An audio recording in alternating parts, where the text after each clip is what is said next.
মন্দারকে তারই ওষুধের জব্দ করলো রোহিণী। অরু যখন অহনার সাথে তাদের কিডন্যাপিং এর প্ল্যান করে তখন তাদের পিছু নিয়ে দেখে ফেলে শ্যামলী। প্রিয়া তাদের ছবিও তুলে নেয়, কিন্তু দুর্ভাগ্যের বিষয় হলো যে তারা এটা জানতে পারে না অরু ও অহনার কি নিয়ে কথা বলছিল। তাই অরুর পেট থেকে কথা বের করার জন্য তারা ওই পাবের বাইরের তাকে চেপে ধরে শ্যামলী।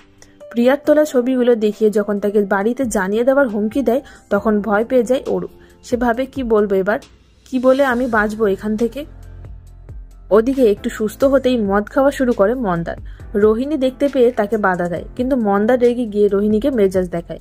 কিন্তু রোহিণীও ছেড়ে দেবার পাত্রী নয়। সে মন্দারের বন্দুক নিয়ে তাকেই ধমকি দিয়ে মদ খেতে বারণ করে।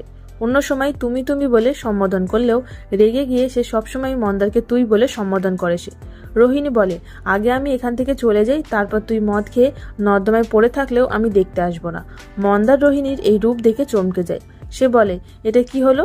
তখন তার দলেরই একজন বলে, আমার বউও যখন আমার উপর রেগে যায় তখন ভালোবাসে আমাকে তুই বলে ডাকে। মন্দার তো শুনেই জাস্ট অবাক হয়ে যায়। সো শ্যামলী যে অরুকে এইভাবে চার্জ করলো, কিন্তু অরু কি আদৌ সত্যিটা বলবে তাদের? আর ওদিকে মন্দার কি এখনো বুঝতে পারবে না যে রোহিণী তাকে ভালোবেসে ফেলেছে?